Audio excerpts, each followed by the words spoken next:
Hola a todos y a todas, mi nombre es Hernán Bergamaschi, soy profesor en Historia y especialista en la enseñanza de las ciencias sociales.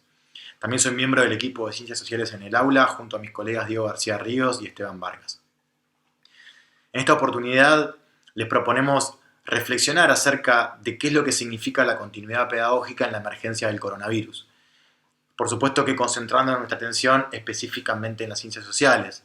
La idea sería pensar alternativas que contribuyan a la tarea de acompañamiento que llevamos adelante los docentes en todo el país. ¿Qué es un acompañamiento en la no presencialidad? Es indispensable para ello tener en cuenta que existen realidades sociales diversas y contextos educativos heterogéneos. Es por ello que podemos observar una multiplicidad de abordajes en esos diversos contextos que responden a cada particularidad de cada familia, de cada grupo de estudiantes o de cada escuela, ¿sí? Y en este escenario actual es también importante tener en cuenta que estas relaciones de enseñanza y aprendizaje no se transforman totalmente en virtuales, o no es que se virtualiza toda la enseñanza, sino que es que la enseñanza pasa a una dimensión no presencial, ya que hay muchísimos docentes y estudiantes de todos los niveles y modalidades que no cuentan con las herramientas tecnológicas como para considerar que dicho sistema funcione totalmente de manera virtual. En consecuencia, nuestro desafío es pensar y reflexionar y ver de qué manera llegar a que nuestros estudiantes puedan sostener y mantener el vínculo pedagógico sin generar una saturación de actividades que carezcan de sentido, de orientación. Y a la vez también pensar en cómo se van a articular esas propuestas en el retorno a las aulas. Lo primero que no debemos perder de vista es cuál es el objeto de estudio de las ciencias sociales, que son las realidades sociales del pasado y del presente, las cuales por definición son complejas, dinámicas, conflictivas, multidimensionales. Y su estudio involucra el análisis de una multiplicidad de factores de tipo político, económico, social, cultural, ideológico, y que se encuadra en torno a tres ejes fundamentales que son el tiempo histórico, el espacio geográfico y los sujetos sociales. Por ende, es fundamental resaltar la importancia de que nuestras propuestas en este nuevo escenario propicien y rescaten esa complejidad de la realidad social sin abandonar el enfoque curricular. Gran parte de nuestras propuestas recurren de manera directa o indirecta al uso de Internet. No necesariamente en un aula virtual, pero sí en la circulación de las propuestas o bien para la búsqueda de información.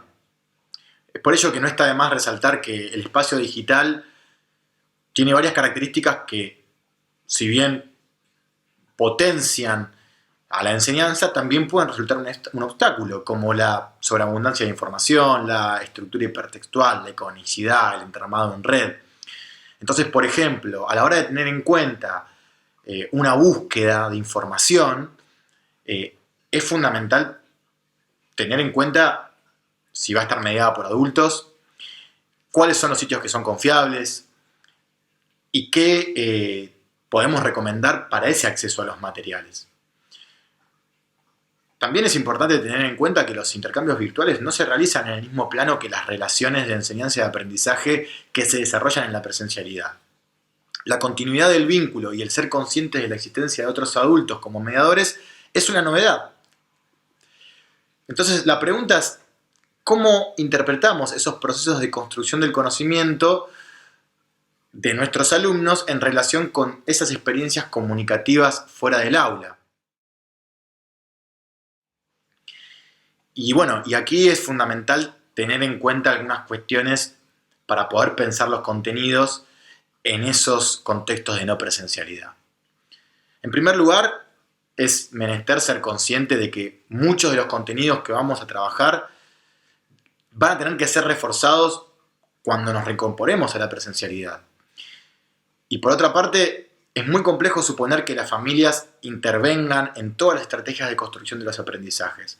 Por ello, es fundamental que nuestras propuestas se anclen en núcleos de aprendizaje prioritario o en los llamados modos de conocer de las ciencias sociales antes que en el desarrollo de contenidos específicos. Esto no significa que los contenidos se omitan, sino que la planificación de las actividades debe estar vertebrada o articulada por esos modos de conocer, y los contenidos, ¿sí?, deben ser mediados por esos modos de conocer, retomados eventualmente. Por tanto, ¿cuáles son los modos de conocer que debemos priorizar en nuestras propuestas de no presencialidad? Bueno, por ejemplo, para primer ciclo de escuela primaria podemos priorizar la búsqueda de información en diversas fuentes, aprovechar el contacto familiar para estimular la escucha de relatos e historias de vida, que se puedan vincular con los contenidos y que puedan dar cuenta de las características de algún aspecto de lo social, desde los cambios y continuidades, incluso la realización de breves entrevistas o hacer alguna descripción o primeros análisis de imágenes con consignas orientadas a tal fin.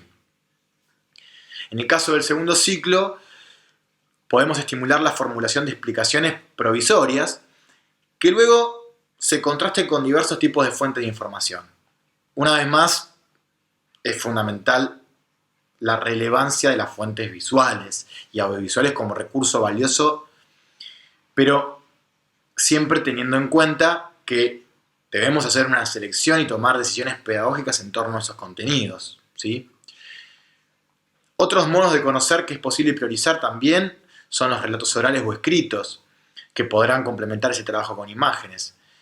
Y en el caso de que el contexto permita el acceso a Internet, es válida la búsqueda orientada, como decíamos previamente, en sitios web que permita, por ejemplo, sistematizar información en soportes analógicos o digitales mediante la escritura de textos breves. Bueno, finalmente en este repaso no podemos dejar de lado el desafío que supone la evaluación en la no presencialidad. Obviamente que cada jurisdicción resolverá los aspectos formales y administrativos de esa instancia, en virtud de cada particularidad. Pero más allá de eso, nosotros creemos que este es un contexto para reforzar la idea de la evaluación procesual, por encima de cualquier innovación vinculada a lo digital. Porque a la complejidad que supone la enseñanza en forma no presencial, le estaríamos sumando otra complejidad, que es incorporar una forma nueva de evaluación que no está planificada ni organizada con el tiempo suficiente. Es por ello que sugerimos que para atravesar esta primera etapa de evaluación recurramos a aquellos instrumentos que nos permitan registrar los avances progresivos de los estudiantes antes que pensar en instancias evaluativas específicas, por supuesto atendiendo a la provisionalidad del contexto. Bueno, nos despedimos por ahora, les agradecemos la escucha, los invitamos a que nos sigan en nuestras redes sociales, en Instagram y en Facebook, y quédense en casa.